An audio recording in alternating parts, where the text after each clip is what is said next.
Good morning students, welcome to my YouTube channel motivation with physics. आज सबसे पहले एक खुशी का जो दिन है जो पूरा देश सेलिब्रेट कर रहा है। हमारे वैज्ञानिकों के अथक प्रयास और निरंतर लगन से हमने जो उपलब्धि हासिल की है, चंद्रयान 3 को चंद्रमा के दक्षिणी ध्रुव पर पहुंचाकर हम पूरे वर्ल्ड में प्रथम देश बन गए हैं। और कल दिनांक 23/8/2023 का जो हमारा भारत का इतिहास है वो पूरा विश्व का इतिहास बन गया। इसके लिए सबसे पहले हम अपने इसरो के तमाम वैज्ञानिक, तमाम इंजीनियर्स, तमाम कर्मचारी को कोटि कोटि नमन करते हैं और साथ ही साथ आप सभी छात्रों को इस उपलब्धि के लिए बहुत बहुत बधाई देते हैं। इसी खुशी के साथ आज हम लोग फिजिक्स के पार्ट 1 में नेक्स्ट चैप्टर शुरू करने जा रहे हैं, वेक्टर एंड स्केलर, सदिश और अदिश। तो सबसे पहले हम लोग ये जान लें कि हम लोग इससे पहले पढ़े थे फिजिकल क्वांटिटी के बारे में। फिजिकल क्वांटिटीज फर्स्ट चैप्टर जो था इसी से शुरुआत किए थे कि व्हाट इज फिजिकल क्वांटिटीज। उसमें नॉन फिजिकल क्वांटिटीज का भी कंसेप्ट बताए थे कि जिसका मेजरमेंट नहीं हो सके वह नॉन फिजिकल क्वांटिटी माने अभौतिक राशि, और जिसका मेजरमेंट माप तौल की जा सके उसको बोलते हैं फिजिकल क्वांटिटी। और इन्हीं फिजिकल क्वांटिटी को हम लोग दो भाग में बांट दिए थे, एक फंडामेंटल फिजिकल क्वांटिटीज यानी कि मूल भौतिक राशियां, और दूसरा था डिराइव्ड फिजिकल क्वांटिटी यानी कि व्युत्पन्न भौतिक राशियां। तो हम लोग को नॉन फिजिकल क्वांटिटी के बारे में पढ़ना ही नहीं है, केवल और केवल फिजिकल क्वांटिटी के बारे में पढ़ना है। तो अब देखिए, अब जितना भी फिजिकल क्वांटिटी है हमारा, उन फिजिकल क्वांटिटीज को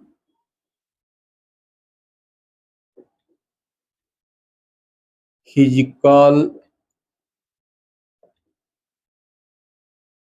क्वांटिटीज को दो भाग में बांट दिया गया। जितने भी फिजिकल क्वांटिटी हमारे पूरे फिजिक्स में पढ़ेंगे, यानी कि इस तरह से पूरे यूनिवर्स में जितने भी फिजिकल क्वांटिटी हैं, उन फिजिकल क्वांटिटी को दो भाग में बांट दिया गया। एक को कहा गया वेक्टर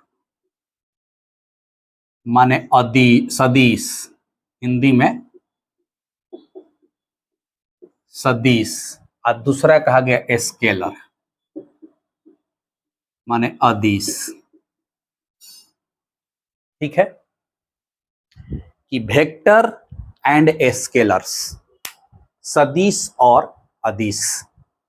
तो इन्हीं फिजिकल क्वांटिटी के दो पार्ट्स को मिला करके एक चैप्टर बनाया गया है। और इस चैप्टर में मेन कॉन्सेप्ट जो है कि जो हमारा वेक्टर क्वांटिटीज है, वह वेक्टर क्वांटिटीज का जो मैथमेटिकल ऑपरेशंस होता है, मैथमेटिकल ऑपरेशंस का मतलब जैसे हम लोग स्केलर क्वांटिटी के लिए जो पढ़ते हैं जोड़, घटाव, गुना, भाग यानी कि एडिशन, सब्सट्रैक्शन, मल्टीप्लिकेशन, डिवीजन, इस तरह से अगर हमारा वेक्टर क्वांटिटी है तो उसका एडिशन कैसे होगा, उसका सब्सट्रैक्शन कैसे होगा, उसका मल्टीप्लिकेशन कैसे होगा, इस तरह के प्रक्रिया, इस तरह के मेथड को इस चैप्टर में पढ़ना है। तो सबसे पहला चीज हो जाता है कि दोनों का बेसिक डिफिनीशन क्या होगा, दोनों का बेसिक डिफिनीशन क्या होगा। तो देखिए, कोई भी क्वांटिटी फिजिकल क्वांटिटी है, कोई भी मेरे पास फिजिकल क्वांटिटी है तो उसमें दो चीजें होती है, ध्यान दीजिए। एक होता है मैग्नीट्यूड यानी कि परिमाण, और दूसरा होता है डायरेक्शन यानी कि दिशा। ठीक है, यही दो चीजें एक फिजिकल क्वांटिटी में होंगी। तो यह जो भाग है मैग्नीट्यूड, परिमाण जिसको बोलते हैं, यह मैंडेटरी है, चाहे वो वेक्टर क्वांटिटी हो चाहे स्केलर क्वांटिटी। परिमाण का मतलब होता है सीधा सीधा मान। तो यह समझ लीजिए कि इस यूनिवर्स में, इस प्रकृति में अगर कोई क्वांटिटी है तो उसका मैग्नीट्यूड है, चाहे वो कोई भी क्वांटिटी हो। बिना मैग्नीट्यूड का कोई क्वांटिटी नहीं हो सकता। अब इस मैग्नीट्यूड के साथ जिसमें डायरेक्शन फिक्स हो गया, दिशा, वह कहलाएगा वेक्टर। और जिसमें डायरेक्शन फिक्स नहीं हुआ, जिसके दिशा का कोई अता पता नहीं है, जिसका कोई फिक्स वैल्यू नहीं है डायरेक्शन का, तो वह कहलाएगा स्केलर। यानी कि मुख्य रूप से जितने भी हमारे क्वांटिटीज हैं उसको हम वेक्टर और स्केलर में बांट दिए हैं। तो इस दोनों में एक चीज कॉमन होगा, मैग्नीट्यूड। जिसमें डायरेक्शन होगा वो वेक्टर। हिंदी से देखिए, सदिश मतलब दिशा के साथ, अदिश, यहां गलती लिखी है, अदिश मतलब जिसमें दिशा नहीं हो। ये हिंदी के शब्द से पूरा पूरा स्पष्ट हो गया। यह हो गया विथ डायरेक्शन, यह हो गया विदाउट डायरेक्शन। बट दोनों में क्या मैंडेटरी है कॉमन? मैग्नीट्यूड। बिना मैग्नीट्यूड का कोई फिजिकल क्वांटिटी नहीं हो सकता है, चाहे वेक्टर हो चाहे स्केलर हो। तो इसमें मुख्य रूप से जो सीधा सीधी इसका डिफिनीशन हुआ यही कि जिस क्वांटिटी में मैग्नीट्यूड और दिशा दोनों हो वह कहलाएगा सदिश, और जिसमें मैग्नीट्यूड हो लेकिन दिशा नहीं हो कहलाएगा अदिश। यानी कि इसमें हो गया कि having magnitude and direction both. ठीक है, यानी कि क्या लिखेंगे हिंदी में? परिमाण और दिशा दोनों होती है। क्लियर हो गया कि मैग्नीट्यूड एंड डायरेक्शन बोथ, तो वह कहलाएगा सदिश। और इसमें having magnitude but no direction, यानी कि परिमाण होता है लेकिन दिशा नहीं होती। ये दोनों फिजिकल क्वांटिटी का बेसिक डिफिनीशन हो गया। यानी कि वैसी भौतिक राशि जिसमें कि परिमाण और दिशा यानी कि मैग्नीट्यूड एंड डायरेक्शन दोनों हो, वेक्टर कहलाएगा।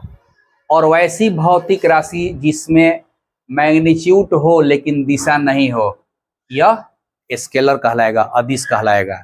इसके डिफिनीशन में मात्र यही है। अब रही बात कि इसकी पहचान कैसे करेंगे, तो एग्जाम्पल से पहचान नहीं कर सकते हैं। उस एग्जाम्पल का जब हम एक्सप्लेनेशन पढ़ना शुरू करेंगे, जैसे जैसे आगे की ओर बढ़, जैसे पिछले चैप्टर में हम लोग पढ़े थे डिस्टेंस एंड डिस्प्लेसमेंट, तो उसमें देख लिए थे कि डिस्टेंस का कोई फिक्स डायरेक्शन नहीं है, वह टोटल पाथ का लेंथ का सम होता है।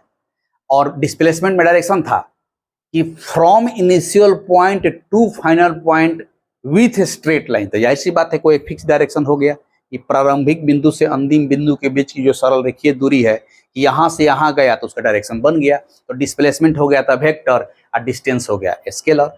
तो इस तरह से एग्जाम्पल के रूप में अब दोनों का कुछ कॉमन एग्जाम्पल होता है, चाहे आपका 9th क्लास हो, 11th क्लास हो, या जितने भी जनरल कंपटीशन जैसे BPSC, SSC, BSSC, air force, navy, army, जहां भी कंपटीशन में फिजिक्स पूछे जा रहे हैं उसमें से यह कॉम्बिनेशन का क्वेश्चन दे देगा। 3-3, 4-4 गो का कॉम्बिनेशन बना देगा, कहेगा इसमें से किसमें सब सदिश राशि हैं, एगो अदिश का कॉम्बिनेशन दे देगा। इसमें किसमें कौन अदिश राशियों का युग्म है, तो सब सदिश दे देगा, एगो युग्म अदिश दे देगा। तो इस तरह से कुछ कॉमन एग्जाम्पल है जिसको हम लिख देते हैं। वो उतना कॉमन एग्जाम्पल याद रखिएगा तो जनरल कंपटीशन में लगभग वहीं आते हैं। तो देखिए, तो हम एग्जाम्पल लिखते हैं, अब इसको हम मिटाते हैं, डिफिनीशन को आप उतार लिए होंगे, और दोनों का कुछ कॉमन एग्जाम्पल लिख देते हैं। आप उतना ही एग्जाम्पल को याद रखिएगा तो आपको बन जाएगा। तो सबसे पहले दोनों का हम एग्जाम्पल लेते हैं। एग्जाम्पल देखिए, यहां से हम डिवाइड कर देते हैं दो भाग में एग्जाम्पल लिखने के लिए। यहां से शुरू करते हैं। देखिए, वेक्टर से तो सबसे छोटा होता है डिस्प्लेसमेंट। डिस्प्लेसमेंट यानी कि विस्थापन, ठीक है। एक्सेलरेशन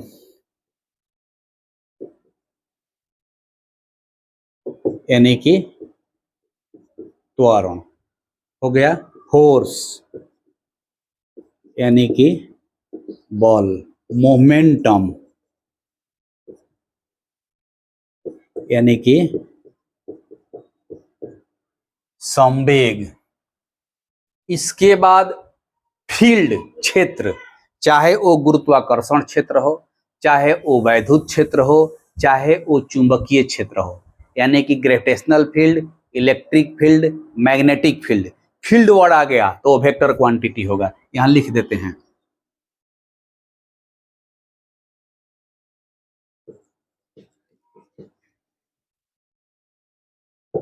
ग्रेविटेशनल, हम कॉमा दे देकर लिख देते हैं, gravitational, electric and magnetic field. Field word आया, देखिए ध्यान रखना, gravitational field, electric field, magnetic field, ये सब वेक्टर क्वांटिटी है। मतलब हिंदी में क्या कहिएगा, देखिए, ग्रेविटेशनल फील्ड मतलब गुरुत्वाकर्षण क्षेत्र, इलेक्ट्रिक फील्ड मतलब विद्युत क्षेत्र, और मैग्नेटिक फील्ड मतलब चुंबकीय क्षेत्र। तो क्षेत्र वर्ड लग गया तो वह एक वेक्टर क्वांटिटी होगा। या एक हम एक स्टाइल बता रहे हैं कि आप समझ जाइएगा कि वह एक वेक्टर क्वांटिटी है। और क्या एग्जाम्पल हो सकता है, अब इसमें आइए। अब जैसे यहां डिस्टेंस माने दूरी हो गया, कॉमा देते हैं यहीं पर। एक चीज और जानिए, हमारा फंडामेंटल फिजिकल क्वांटिटी कितने थे? 7। कौन कौन? Mass, length, time, temperature, electric current, luminous intensity, amount of substance. ये 7 फंडामेंटल फिजिकल क्वांटिटी थे। तो इसके बारे में एक ही बार में जान लीजिए कि all fundamental physical quantity are scalar. यहां लिख देते हैं, सभी 7 मूल भौतिक राशियां। एग्जाम्पल में हो गया। अब यहाँ सबका लिखना लिखेंगे नहीं, आप पिछला वीडियो देख लीजिएगा जब हम पढ़ाए थे फिजिकल क्वांटिटी के बारे में, तो वहाँ 7 को फंडामेंटल फिजिकल क्वांटिटी दिए थे। वो 7 के 7 स्केलर क्वांटिटी है, mass, length, time, temperature, electric current, luminous intensity, amount of substance, यानी कि द्रव्यमान, लंबाई, समय, विद्युत धारा, तापमान, ज्योति तीव्रता और मोल माने पदार्थों की मात्रा। ये सभी के सभी अदिश राशियां हैं। इसके अलावा ऊर्जा, ऊर्जा, अब ध्यान दीजिए, माने कोई भी ऊर्जा हो, कोई भी ऊर्जा हो, विद्युत ऊर्जा हो, यांत्रिक ऊर्जा हो, ऊर्जा शब्द लगना चाहिए, वह स्केलर क्वांटिटी हो जाएगा। ठीक है।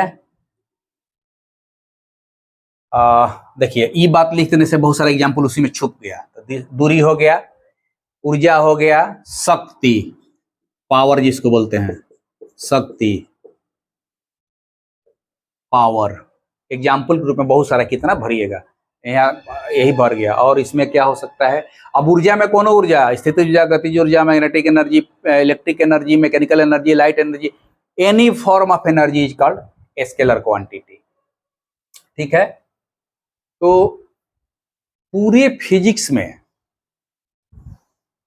जो क्वांटिटीज हैं उसमें स्केलर का जोड़ घटाव के बारे में नहीं पढ़ना है, इसलिए कि स्केलर क्वांटिटी का जो एडिशन, सब्सट्रैक्शन, मल्टीप्लिकेशन जो होता है वो सिंपली नंबरिक, जैसे हम लोग पढ़ते आए हैं जोड़ घटाव गुना भाग, ठीक उसी स्टाइल में इस सब का जोड़ घटाव गुना भाग होता है।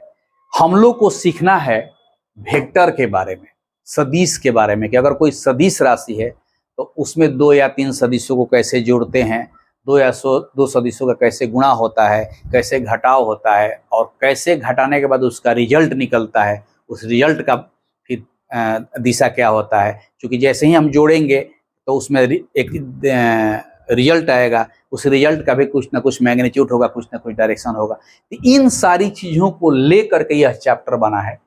चैप्टर का भले नाम है वेक्टर एंड स्केलर, लेकिन पूरा पढ़ना है वेक्टर के बारे में।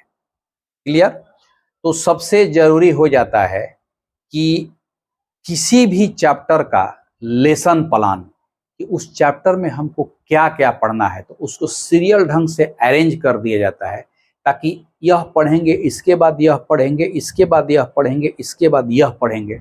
इससे यह क्लियर हो जाता है कि हम पहला पढ़ेंगे तो दूसरा समझ में आएगा, फिर दूसरा पढ़ लेंगे तो तीसरा समझ में आएगा। इस तरह से एक अरेंजमेंट होता है। तो अगला जब हम क्लास पढ़ाएंगे उसमें, तो हम सबसे पहले इस चैप्टर का लेसन प्लान लिखेंगे। जैसे स्पीड, वेलोसिटी, मोशन हम शुरू किए थे, रेस्ट एंड मोशन, तो सबसे पहले उसका लेसन प्लान लिखे थे, और लेसन प्लान के हिसाब से ही हम लोग पढ़ना शुरू किए थे, क्योंकि उसमें हर स्टेप बाई स्टेप वो पीछे वाला घुसते चल गया था।